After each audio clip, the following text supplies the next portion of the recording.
Good morning or good afternoon. Welcome to our brown bag program today on this snowy February day. We're really pleased to have Scott Houting, the curator at Peter Wentz, speak to us today on how they've been developing their interpretation of the time of when George Washington was at the Peter Wentz homestead. Our March brown bag is also going to be interesting. It's going to be on Mountain Mary, who is a legendary person from the Ole Valley, who was known as a faith healer and a farm woman. So that will be given by Patrick Donmoyer, who is the director of the Pennsylvania German Cultural Center. And without further ado, thank you, Scott. Thank you, Sarah, for that kind introduction. Can you hear me in the crowd, folks? Everybody hear me in the back there? And okay, I'm wearing a kind of portable microphone here, but so I'm glad you can hear me. And I hope people online can hear us as well. On behalf of the Peter Wentz Farmstead in Montgomery County, it's my pleasure to be here with you this morning. We'll be sure of the weather. We would actually only be that weather would not be the case. So, but it's a pleasure to be here with you. And before we actually start the program, I do want to recognize a certain group, an organization that really helped us develop this program, both financially and also just making the program as possible. There's a group in Lower Wyndham Township, Pennsylvania, I think it's a township, Pennsylvania, called the Springhouse Collectors. And the Springhouse Collectors have been very supportive of Peter Wentz Farmstead. They actually provided the grant money that we received last year to build the reproduction of Washington's 1776 camp travel mess kit you see on my left over here. For those of you in the room, you can see it sitting off to my left here. But they provided the funding to build that last year. And the reason we wanted to build this was to further the interpretation of Washington staying at the Peter Wentz Farmstead. 2 years before that, and that will show up in a slide in a minute, but 2 years ago, they provided a first grant where we could set up purchase reproductions, if you will, to interpret the stove, which was used as the Washington staff office. And then last year, we received a second grant from the Springhouse Questers to build this reconstruction of Washington's mess kit, which we know was certainly with Washington at the Peter Wentz house when he stayed there in October of 1777. So just a special thank you to the Springhouse Questers. I'm not sure if they're listening online, but if they are, thank you for that. Before we begin the program, going through the slides, we always get the question at the Peter Wentz Farmstead, how did Washington end up there? This was, of course, during the 1777 Philadelphia campaign. I see Bob Woods sitting in the audience here, who was very familiar with the Philadelphia campaign. But we always get the question, how did they end up at the Wentz? So to answer that question, what I want to do is give you a very quick, a very brief guideline, if you will, to the Philadelphia campaign. Just very quickly, because that's not the focus of the program. But I want you to understand how he ended up at the farmstead so we can develop this program. So to do that, we'll start on the 26th of August, 1777. The British forces under William Howe, they land at the northern tip of the Chesapeake Bay, again on the 25th, 26th of August, late August, 1777. With their intentions, of course, to capture Philadelphia, which was not only home of the Second Continental Congress, but also in the new, capital of this young republic, the United States. This was about a year after the Declaration of Independence, which was signed, of course, in July of '76. So the British, their intentions are to take Philadelphia, the capital of this new country. Washington, finally receiving information of this, to make a long story short, he posts his troops on the eastern shore of the Brandywine Creek, down near Chad's Ford today, of course. And on 11 September 1777, you have what historians call the Battle of Brandywine along the Brandywine Creek. Okay. Washington is outflanked along the Brandon line. The British troops kind of fold his right flank, if you will. And Washington and the American forces are forced to retreat. And they retreat into the town of Chester, Pennsylvania to regroup. And while they're doing that, the British continue moving northwest, again, slowly advancing towards Philadelphia. Once Washington regroups the American forces, they continue moving northwest. And Washington receives intelligence, not confirmed, not reliable, but he receives information that the British forces are heading towards the town of Reading, Pennsylvania. Now, Reading, as some of you know, of course, is about 40 miles northwest of Philadelphia. So Washington, what he wants to do is protect the supply base that we had up at Reading, the town of Reading. And there was also a prisoner of war camp up there for Hessian prisoners that were taken through the Battle of Trenton. So Washington becomes convinced in his mind that the British are going to head towards Reading, Pennsylvania. So he pulls his forces out towards Reading. And he stops not too far from a house that Bob is well familiar with, the Henry Antes house. But they set up a camp, which we now call Camp Pottsgrove, which is in the town of Fagleyville, Pennsylvania, just at that point, just a small village, if you will. And they're there for about 5 days in mid-September, 1777. Okay. And while they are protecting Reading up near Fagleyville, Washington receives information that the British have in fact advanced on Philadelphia. On the evening of 22nd September at midnight, Howe crosses the British forces inside what is now Valley Forge National Park, actually, right at the Fatlands Ford. They cross the Schuylkill and move directly east, completely unopposed, right into Philadelphia. And they march right down Market Street on the 26th of September, 1777. So on the 26th of September, the British occupy Philadelphia. Now, while this is going on, where's Washington? Washington is further northwest, right? He's up near the town of Gilbertsville, Fayetteville, if you will. So once he receives the information that now the British are moving on Philadelphia and have advanced, moved into Philadelphia, he has to pull his forces back east. So what he does, they move out of the town of Fayetteville, Camp Pottsgrove, if you will, and they advance basically what is down State Route 73 today, or as it's called, the Skipback Pike.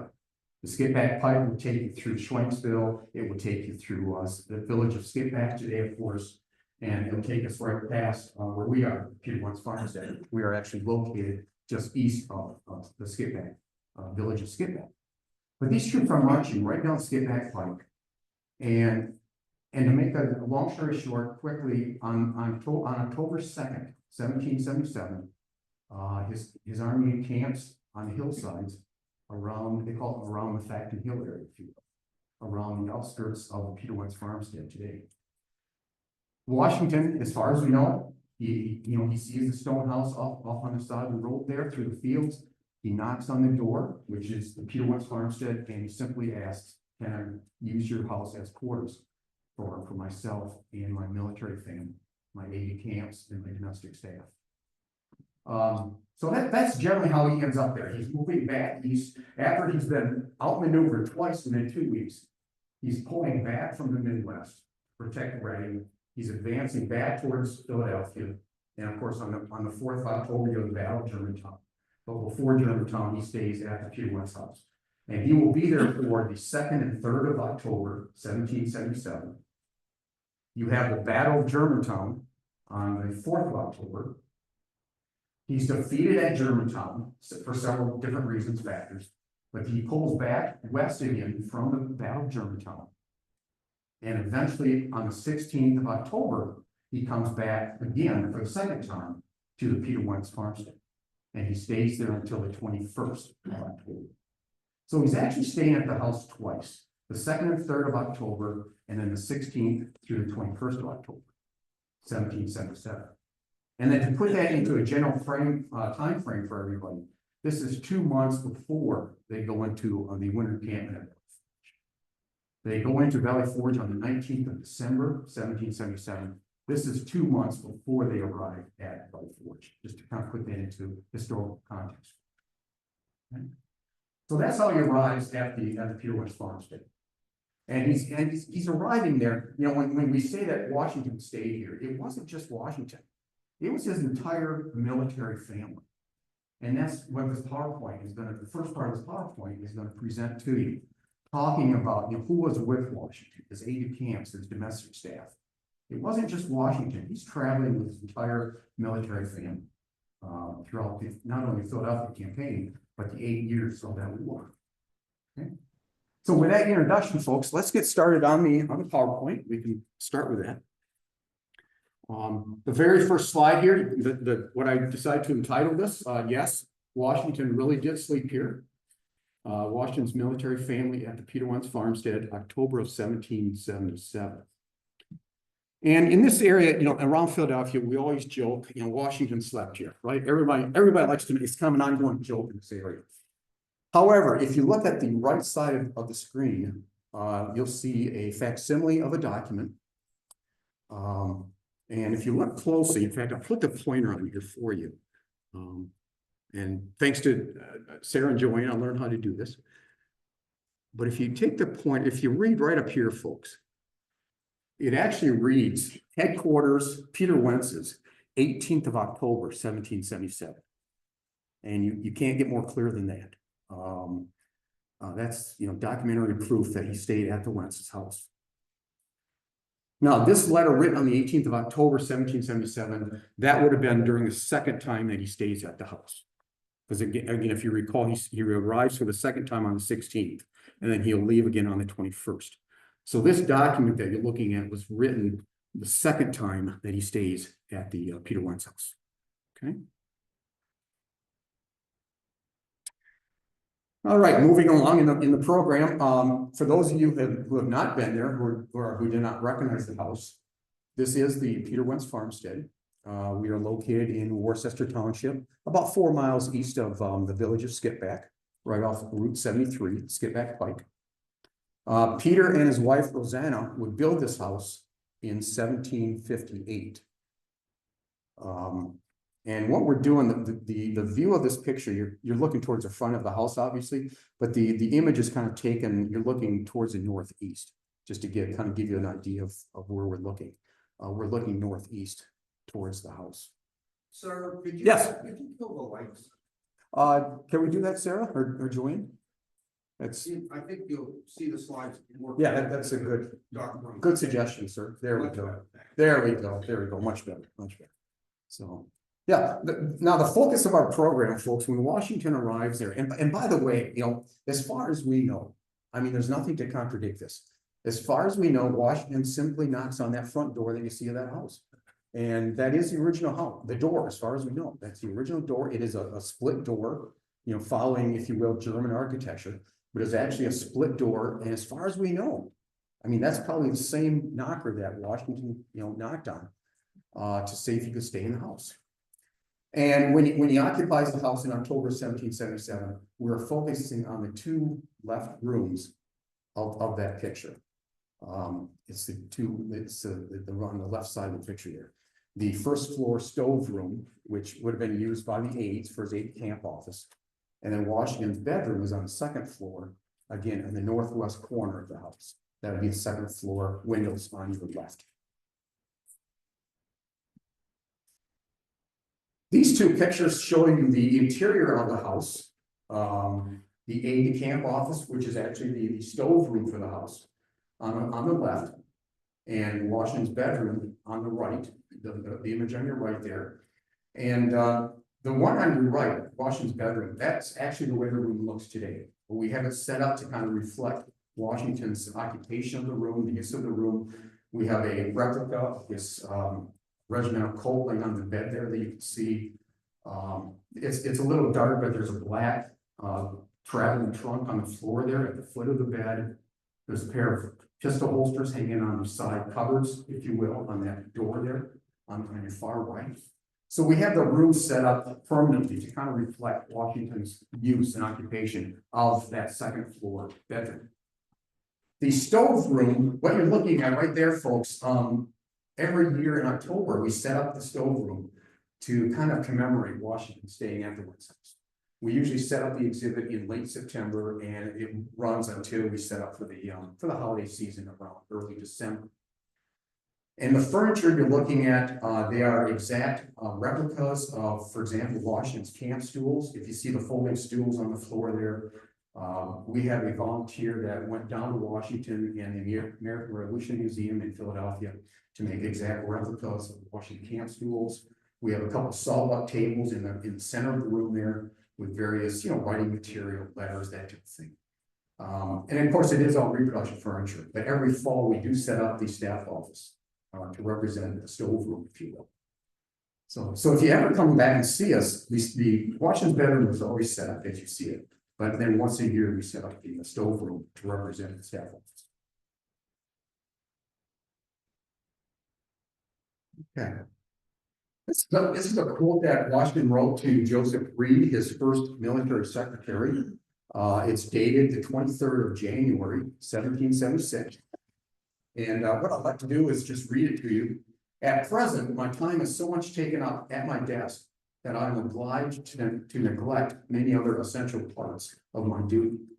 It is absolutely necessary for me to have persons that can think for me, as well as execute orders.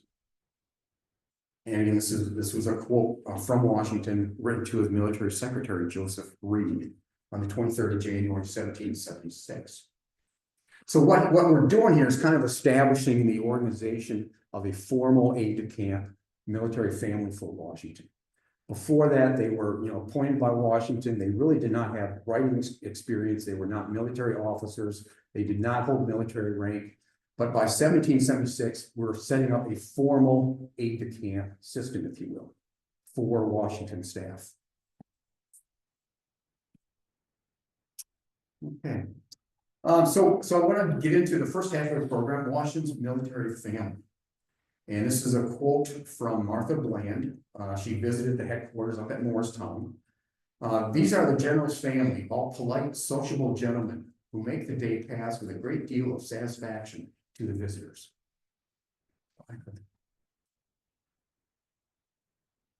So who was Washington's military family? The first part of them were, of course, the aide-de-camps for him. And this gives you an idea of just the role of an aide-de-camp, both in the 18th century and in our current military system.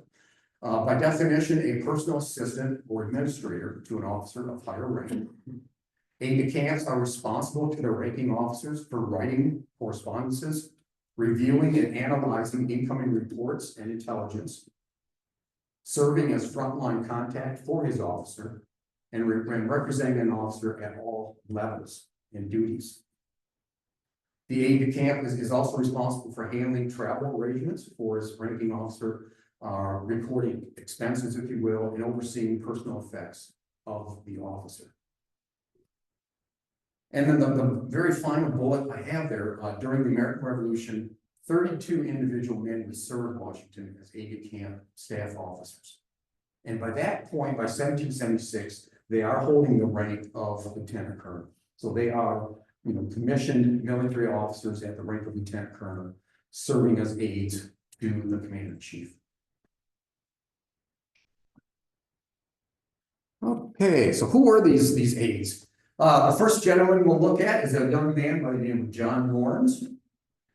The image on the right that you see there is actually it's taken from a miniature that was done of John Lawrence by Charles Wilson Peale, the artist Charles Wilson Peale, who, by the way, was at Valley Forge during the encampment. But this is a facsimile of a miniature that was done by Peale of John Lawrence. John joined Washington staff on 6th of September, 1777, just 5 days before the battle along Brandywine Creek. So he joins Washington staff just literally less than a week before the Battle of Brandywine. John was born into a wealthy South Carolina family from Charleston, South Carolina.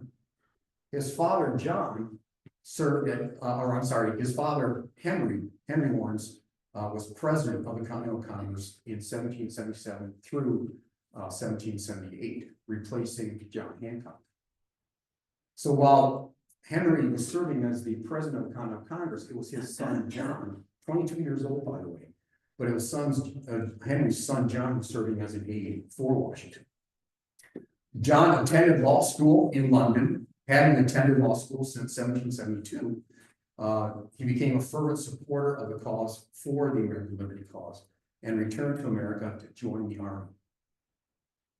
Alongside his friend, Alexander Hamilton, John drafted many of Washington's letters and correspondences, including several while staying at the Wentz house. And then the last point I have here, mortally wounded along the Combahee River just south of Charleston, and miles from his home, John was mortally wounded on the sunrise of August 27th, 1782. And what's significant about that final point, folks, is as you know, by 1782, the war is virtually it's over, right? You have the surrender of the British forces, Cornwallis at Yorktown in October of 1781. They will not sign the final treaty until 1783, of course. But by all senses, military senses, the war is over at Yorktown in October of 1780. However, until the final peace treaty is signed, England still occupies Charleston. So, and they have an occupation force still staying at Charleston.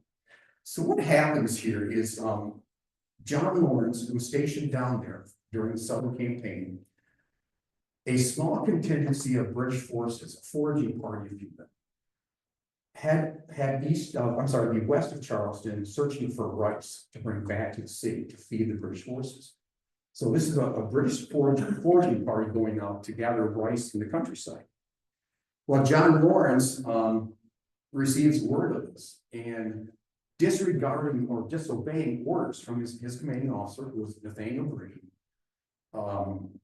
John Lawrence leads a small raiding party to go after this British foraging party. And they clash along the Combahee River, just south of Charleston. And John is mortally wounded. He's actually shot in the leg. And historians believe that even before he fell off his horse, he's probably already dead, passed away. And it's tragic because it should not have happened. He's going against orders. He was not directed to go out and find this British foraging party. He made his own decision to do that. And as a result of that, he is mortally wounded, just miles, literally miles from his home in Charleston.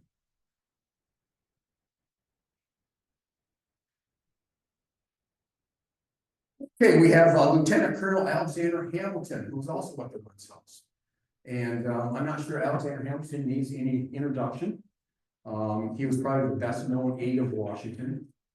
Probably not most qualified, as I'll mention in a minute here, but the most well-known aide of Washington. This image that you see on the right of your screen is a later portrait, it's a pure portrait of Hamilton, taken, I believe, just before he became Secretary of the Treasury around 1789, 1790. So it is a post-war portrait of Hamilton.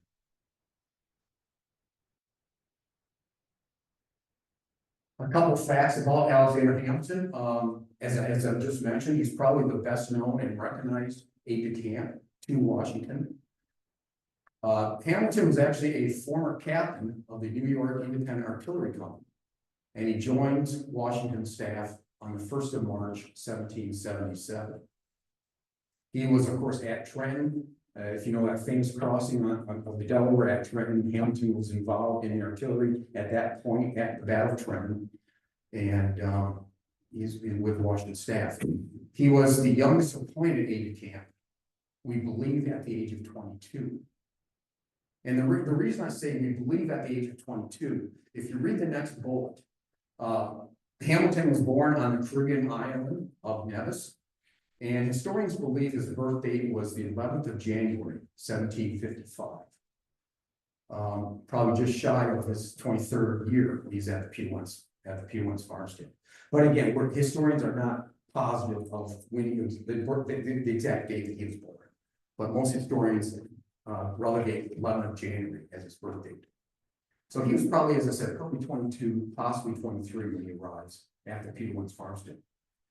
Fluent in French, Hamilton became priceless to Washington as more French officers arrived in America seeking army commissions. And that was particularly the case, of course, after the French alliance which was signed in April 1778, while the army was still locally at Valley Forge, where you had all these French officers coming in seeking commissions, to support the war effort, but also, of course, to better themselves. So you have all these French officers coming across the Atlantic looking for commissions in the American army. And Washington, who does not speak French, has a hard time communicating with all these French individuals. So he has people like Hamilton and also John Lawrence, who spoke a little French, not as good as Hamilton, but John Lawrence also spoke French. But he has his aide-de-camps to communicate, to translate, for these French officers seeking commissions. And then the final point that I make here, Hamilton, along with John Lawrence, was responsible for numerous of the 25 letters and 8 general orders that were written from the Wentz Farmstead. There were 8, and just to make that emphasis, we know there were 25 letters and 8 general orders, military general orders, that were composed and written at the Wentz Farmstead. Okay, the third individual, third aide-de-camp was Tench Tillman. The portrait on the right there shows Washington at Yorktown.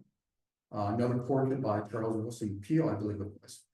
John Lawrence stands at the far right of Washington, and then the gentleman in between Washington and Tench Tillman is the Marquis de Lafayette. Lafayette standing in the center of the three, but it is Tillman on the far right of that portrait, with Washington, of course, on your left. Okay, Mr. Tench Tillman. Tillman joined Washington's staff as a volunteer aide-de-camp in August of 1776, and he served throughout most of the war without military rank or pay. And you'll notice that I did emphasize volunteer, italicized volunteer. Tillman volunteered his services to Washington staff. He was not a ranking officer. He was not part of the military until 1780, actually. But he's serving as a volunteer to Washington when he first joins his staff in August of 76. Mr. Tillman was born into a prominent family from Tabot County, Maryland, along the eastern shore of Maryland. If you're familiar with today with an island called Tillman Island down on the eastern shore of Maryland, it is the same family, very prominent Maryland family. Tillman was probably Washington's best all-around aide-de-camp, being comfortable both behind a desk as well as out in the field, taking field assignments. We talk about Hamilton being the most widely known aide for Washington, but Tillman takes the honors of probably being the best all-around aide. As I said, they are both comfortable doing paperwork and in the field. And then he shares with Hamilton, as you can read there, shares with Hamilton drafting many of the letters from the Wentz house. But the final point I want to make here about Tench Tillman, for his unselfish service, Tench was given the honor of carrying and delivering the news of British surrender at Yorktown in 1781 to Congress up here in Philadelphia. That was Washington's decision. Washington, for Tench's service to him, unselfish service to him as a volunteer, Washington gave Tench Tillman the honor of carrying the news of the British surrender, Cornwall's surrender at Yorktown. He's given that honor of carrying that news up here to Philadelphia. The fourth aide, I did list Richard Kidder Meade. Now, I did want to include it in this program, but if you skip down to the third bullet here, it's undocumented. It's unclear whether Meade was at Peter Wentz. We just don't know. But you can see by the first bullet that I make here, he joins Washington staff in March of 1777 at the age of 31. So he has been with Washington for about 6 months before they get to the Peter Wentz Farmstead. But again, it's just unclear whether he was with Hamilton, Lawrence, and Tillman at the Peter Wentz house. We just don't know. It's unclear. But I just wanted to include him in this group. But again, it is unclear whether he was at the Peter Wentz Farmstead.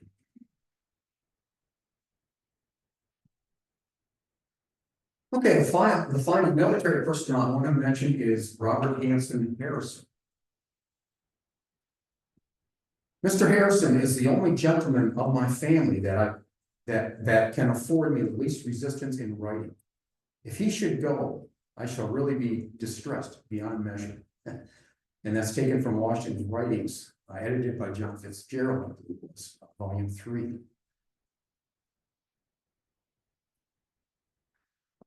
Robert Jameson Harrison held the distinction of being one of only 2 appointed military secretaries by General Washington, replacing Joseph Reed. The appointment of Harrison was announced in the General Orders of 16 May 1776 in and around New York City. But I want to make the distinction, Harrison, he's serving as a military secretary. He is not an aide-de-camp. He is a military secretary. Only one of 2 individuals that were actually a military secretary serving for Washington. A very clear distinction from a aide-de-camp, if you will. Mr. Harrison was a resident of Alexandria, Virginia, and before the war was actually a personal lawyer to Washington. He knew Washington for several years before the war even broke out. He joins Washington's staff as a military secretary in October of 1775. But it's announced through a general order later, as you can see. After 6 years of service to Washington, Robert Hanson Harrison resigned his position as military secretary to devote time to his 2 daughters and to accept the position of Chief Justice of the General Court of Maryland. Alrighty. So those are the military staff that we believe were with Washington at the Peter Wentz Farmstead. But his family also included various civilian and domestic staff. And today I just want to cover 4 of those more prominent individuals with you. And those domestic staff include William or Will Lee, who I'm sure maybe some of you've heard of, Will Lee, Elizabeth Thompson, Margaret Thomas, and then Hannah Archer Hill. The first one to look at is William Lee, or as he was called, Will Lee. Purchased by Washington as a slave at a slave auction in May of 1768. Will Lee was, by the way, he was described as a mulatto, kind of a light-skinned African-American. Will Lee lived at Mount Vernon and quickly became a trusted and loyal companion to Mr. Washington, serving as his manservant or valet throughout the war. Will Lee was one of very few slaves allowed the dignity of having a last name, confirming his endearment status to George Washington. But he was allowed to keep his last name of Lee. He accompanied Washington to the First Continental Congress in 1774, which was held here in Philadelphia, of course. And throughout the next 9 years, never left Washington's side. He would accompany Washington throughout the entire 8 years of the war, including staying at the Peter Wentz Farmstead. During the war, Will is romantically involved with Margaret Thomas, a seamstress on Washington's staff. And Washington writes a letter in 1783, towards the end of the war. He writes a letter strongly suggests to us today that Will and Margaret actually married in Philadelphia towards the end of the war in 1783, December of 83. After that supposedly marriage, if you will, in Philadelphia, Will petitioned Washington to allow Margaret to travel to Mount Vernon from Philadelphia to live out the rest of their lives together at Mount Vernon. But the results of this petition are unknown. And I'll mention that in a few couple slides down here. But what happens here, folks, is that the state of Virginia would not recognize legal marriage between slaves. So we're not sure even if Margaret and Will did get married. We know they had a romantic involvement throughout the war. But the only evidence that they actually got married was this letter from Washington that he wrote in 1783, suggesting that they were married in Philadelphia, but we just don't know. But I'll say more about that in a minute. But Will does petition Washington asking that his wife would stay with him at Mount Vernon. And we just don't know the results of that if she ever made it to Mount Vernon. After the war, Will remain at Mount Vernon and served as a shoemaker until his death at Mount Vernon in 1810. So he actually outlives Washington. Washington, of course, passes away in December of 1799. So he actually outlives Washington by roughly 10 years, 10 or 11 years, staying as a shoemaker at Mount Vernon.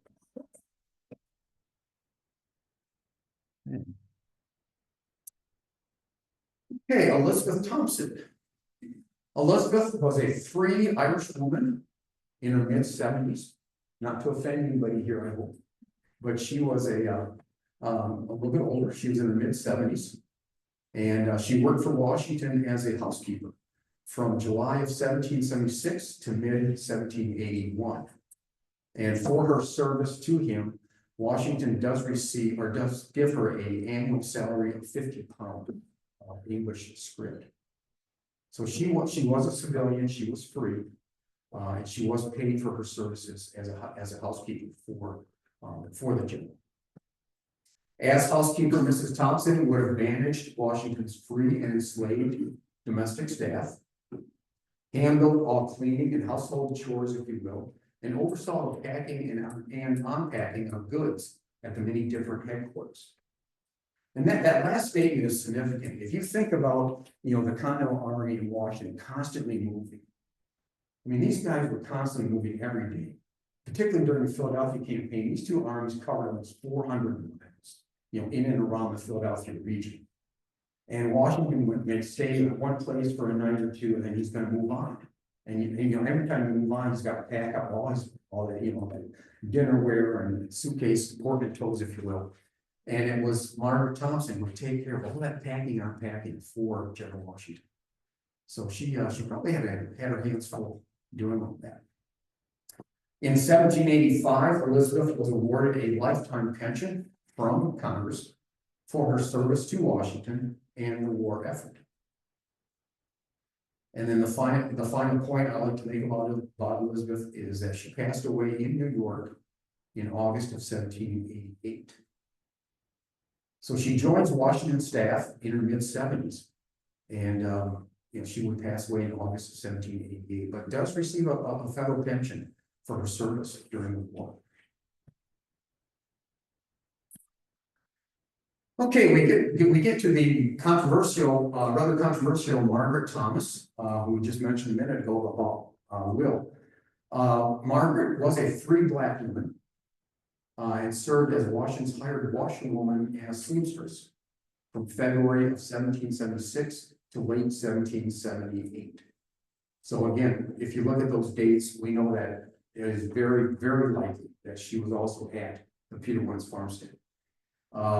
Margaret was responsible for all the laundry washing, the cleaning of bedrooms, if you will, and just taking care of, a lot of the, again, household chores of his military family during the war. And then to a point I made earlier, forming a relationship with Will Lee, Margaret and Will married in Philadelphia. I emphasize, we believe they did. And petitioned Washington for Margaret to live at Mount Vernon after the war. And then to the point I made earlier, the state of Virginia did not recognize marriages of enslaved individuals, and records are unclear if Margaret ever lived with her husband at Mount Vernon. It is believed, however, by most historians, that Margaret remained in Philadelphia after the war and lived with Hannah and Isaac Till, who were also cooks for General Washington. So it's generally believed that she never made it to Mount Vernon and that she actually lived in Philadelphia after the war. But as I said, there's still some controversy about Margaret Thomas. And then you also have Miss Hannah Till. Hannah was born as Hannah Archer in Kent County, Delaware, in 1721. Hannah was enslaved by the Reverend John Mason of the Associate Reformed Church in New York before the war. In early 1777, Hannah Archer was leased to General Washington to serve as a pastry chef during the war. And she was also, as I mentioned there, she was also present at the Wentz Farmstead. So she was essentially leased to General Washington as a pastry chef and also as a cook. Kind of a combination of the two there in early 1777. During the war, Hannah would marry Washington's enslaved cook, Isaac. And both Hannah and Isaac Till would eventually save enough money to purchase their freedom, and they settled in Philadelphia, raising 4 children and working after the war, working as cooks for a few prominent Philadelphia families. Hannah Till, remarkably, Till dies at the age of 104, 104 years old. She lived to be 104, dying, passing away in 1826. And she currently rests, actually to this day, of course, she rests in Collindale, Pennsylvania. Cemetery in Collindale, Pennsylvania. But this enslaved woman lived to be 104 years old. To the right there, folks, before we move on, to the right there, you'll see an image of a lady by name. She worked with me as a colleague at Valley Forge, and she would do first person interpretation of Hannah Till. And she was one of the rangers at Gina Rogers was her name. And she did a first person of Hannah Till at Valley Forge. And that picture was taken actually in the kitchen, in the out kitchen at Washington's headquarters at Valley Forge National Park. Gina has since moved on. I believe she still works for the National Park Service, but she went down to, I believe, Petersburg National Battlefield, down in Petersburg, Virginia. Her husband also worked for the Park Service, and they transferred down to Virginia. But for several years, I did work with Gina Rogers at Valley Forge, and she did a wonderful first-person interpretation of Hannah Till. Okay, so that introduces the kind of first half, if you will, of the program. We're doing okay for time here. But that introduces the staff. When you talk about Washington's military family that traveled throughout the 7-year war with him, those were the individuals that were not only at the Wentz Farmstead, but also at his various other military encampments and headquarters during the Revolutionary War. So what I want to do now, folks, for the second half is to move on to the reproduction of Washington's mess kit. And I'd like to make this a little more informal. You can see over, for those of you that are in the room here, you can see I brought in a reproduction of the mess kit that we built. And again, that was financed through the Springhouse Clusters. We received a grant to build that. That was completed last year. And after the program, if you'd like, you can come up and take a look at it. But that is an exact reproduction of Washington's 1776 traveling camp chest or dining mess kit, if you will. The original being built in Philadelphia by a local cabinet maker. Does the original still exist? Yes, it does. The next picture, sir. This is a picture of Washington's original, and it is displayed down at Smithsonian in Washington. Back in December of 2023, my wife and I actually went down there with the ideas of we knew that we had received this grant from the Clusters, so we decided to build a reproduction of this camp chest for the kitchen at the Peter Wentz Farmstead. So my wife and I went down to Washington and we took pictures of the original, took some measurements. We opened up the case. They opened up the case for us so we could measure all the different contents of this mess kit. And so that's what we did. But this is the original that's on display down at the Smithsonian in Washington, D.C.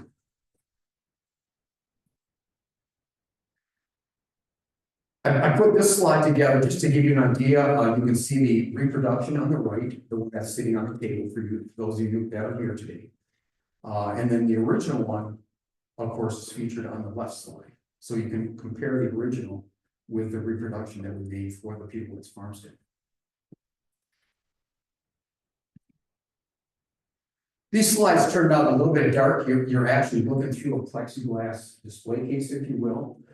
So they did turn out a little dark. But what I'm trying to show here is the right side of that travel mess kit. And you can get a better idea if you look at the reproduction sitting here. But on the left side, you can see the bottles, the salt and pepper shaker on towards the front of that mess kit. There's 3 tin like containers, if you will, probably for sugar or other, condiments, if you will. But those are all stored on the right side of that mess kit.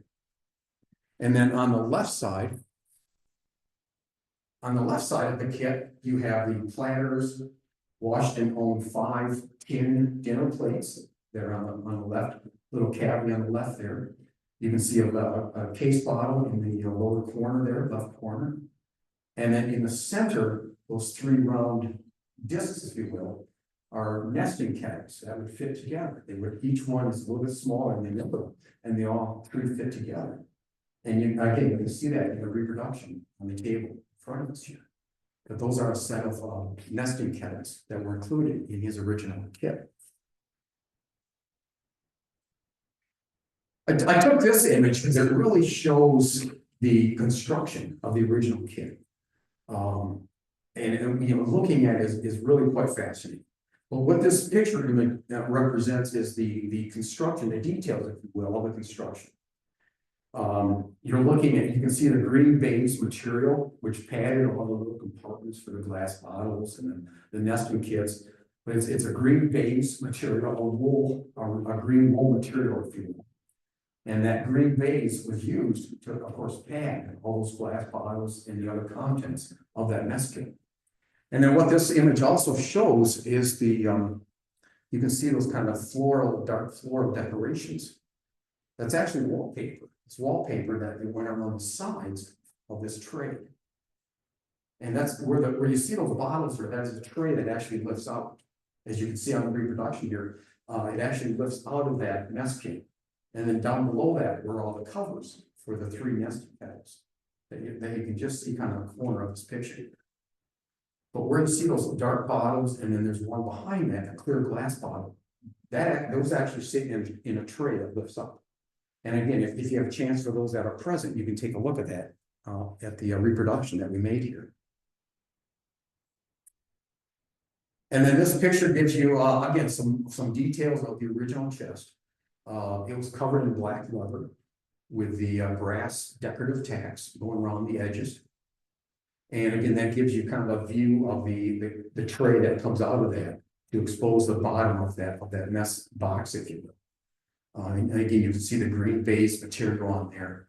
And it shows really well the decorative brass tacks that were used on the outside of it to kind of decorate the box, if you will.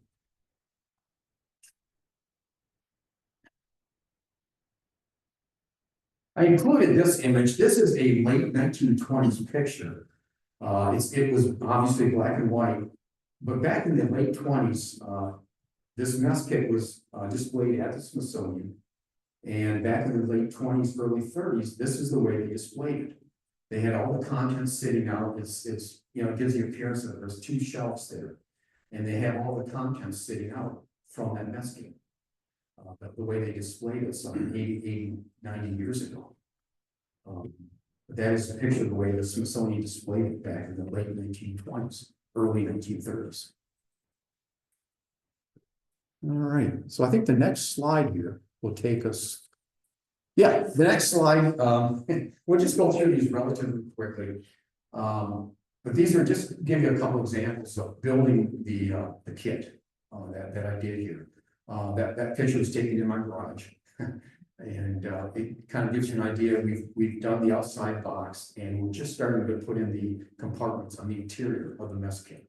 But we have the green wool material on top of it. The tape straps are going to hold that lid up, if you will. You can see those over there. But I'm just getting into constructing the interior of that of the mess kit there. And this just gives you a couple other views of it. You can see the same slide of it is on the right. And then the left slide gives you an idea of just starting to build the interior of it.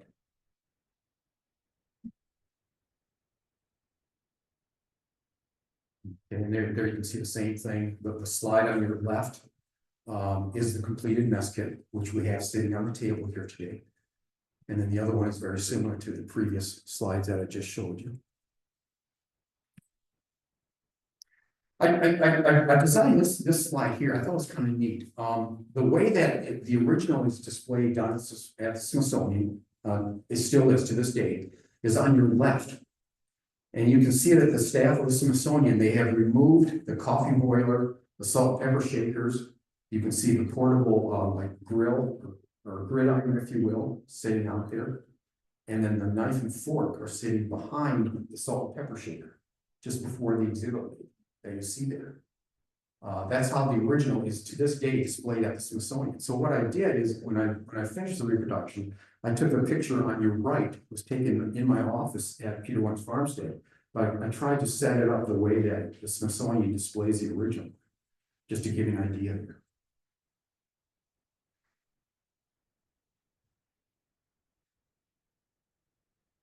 This slide represents the 4 nesting kettles.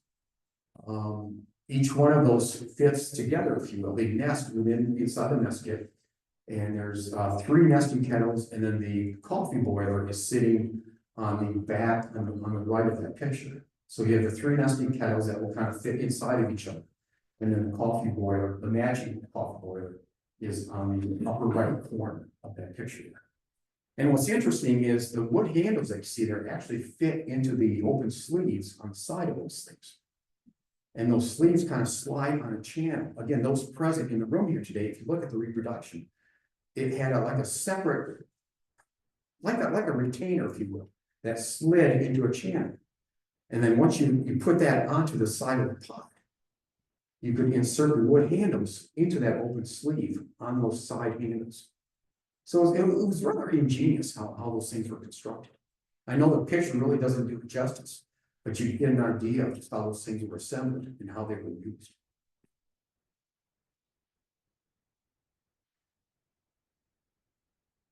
This is one of the final pictures that we have of making the coffee boiler.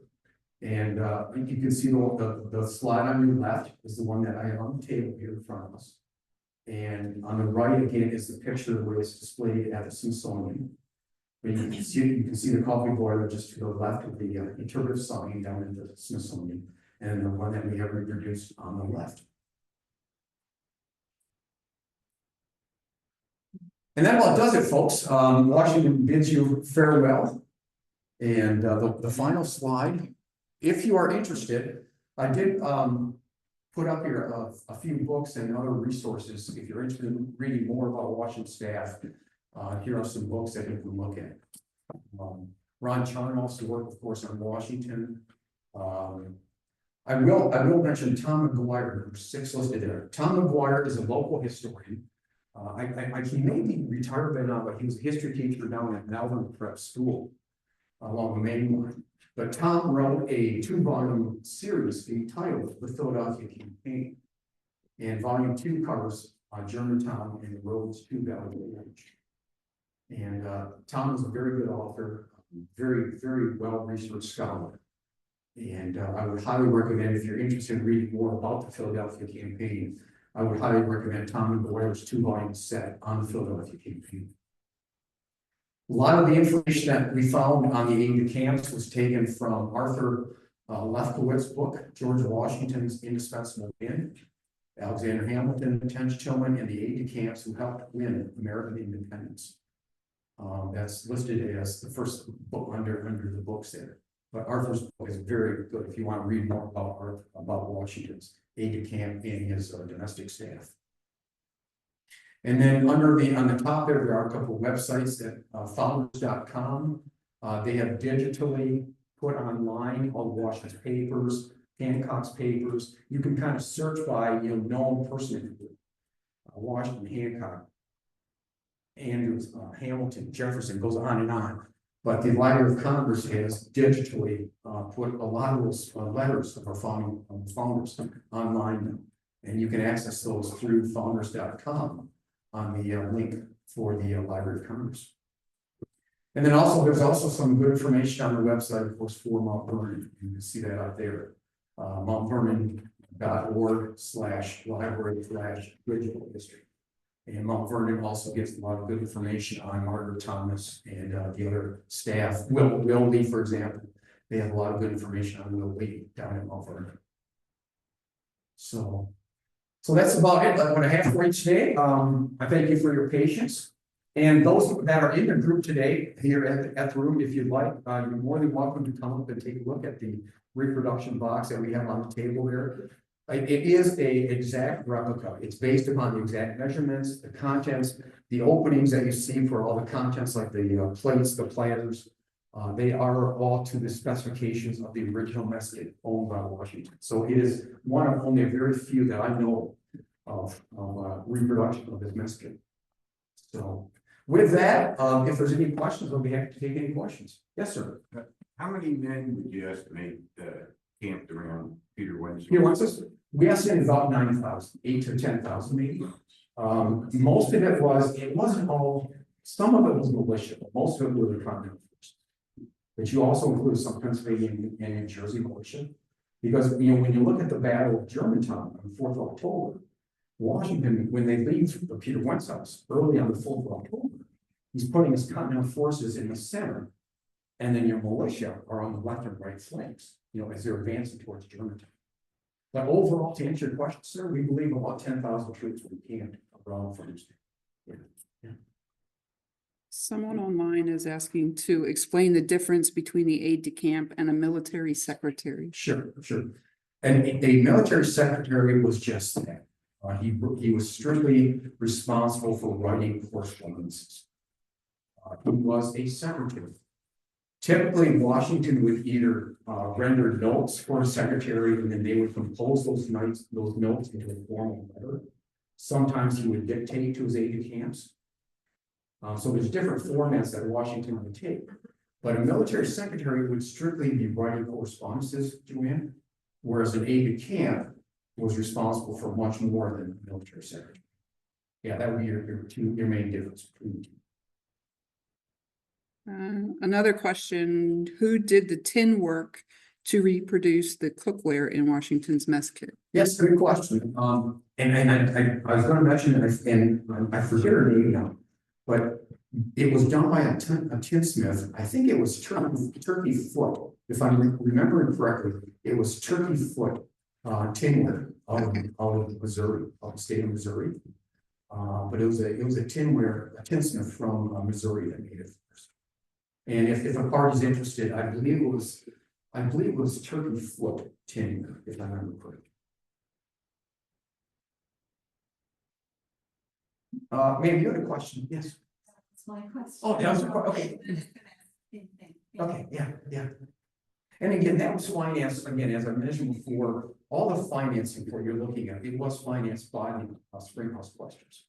It was not county money. They provided the money that we could reproduce it.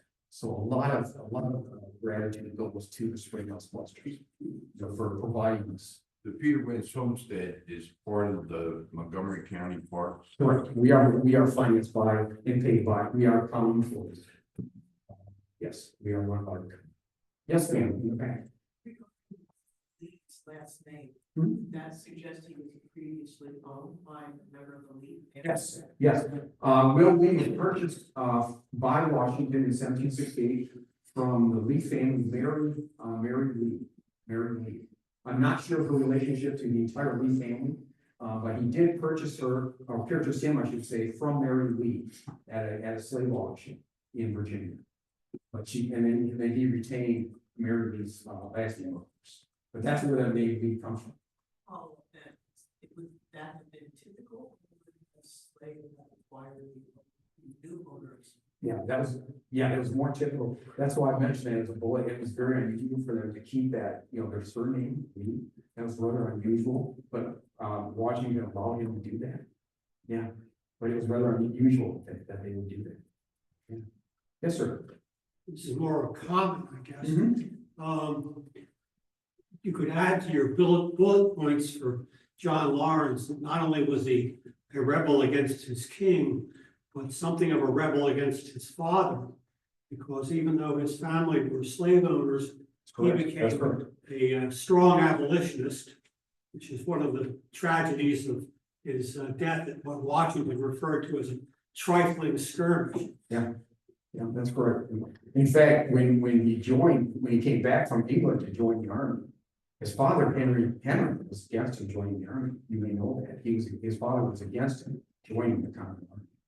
He had higher hopes for his son, but he did join the army, much to his dad's, disapproval. Well, another fun fact for John Lawrence is that he was pretty instrumental in the article of surrender of Cornwallis's army that denied them the honors of war. Okay. Because of his experience at being captured at Charleston in 1780. And at the time, Henry Lawrence was in the Tower of London, having been captured Right. on his way to France. Right. And so Dad's in Dad's in the place, Yeah. and the son's making a big deal about denying the British the honors of war. Exactly. And then ultimately Cornwallis and Henry Lawrence are exchanged. Mhm. Yeah, his father was retained in the Tower of London. Yeah, you're absolutely correct. You're absolutely correct. Yeah. Any other So questions, folks? I have someone who says they have a short story about the homestead and a question. Okay. I'll give them access, if that's okay. Sure. That's fine. Okay, Joan, I have allowed you to talk if you want to go ahead. Can you hear me? Hold on a second. Go ahead. Let's see. Can you hear me? Can Can, you hear? Can- Hold on a second. No, it's still-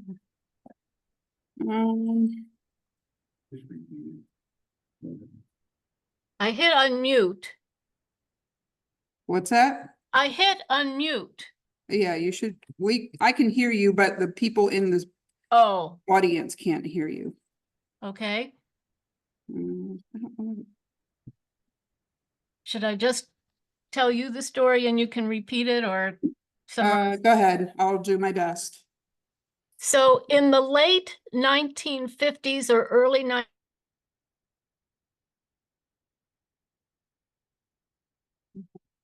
We lost you now. Did she post a question, Joan? No, she didn't. and I Where was, did you- Okay, there you are.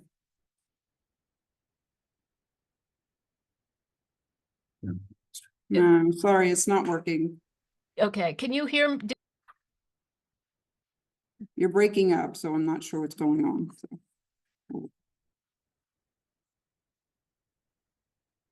Oh, yeah, feel free to come on, take a look at the mess kit if you want before you leave.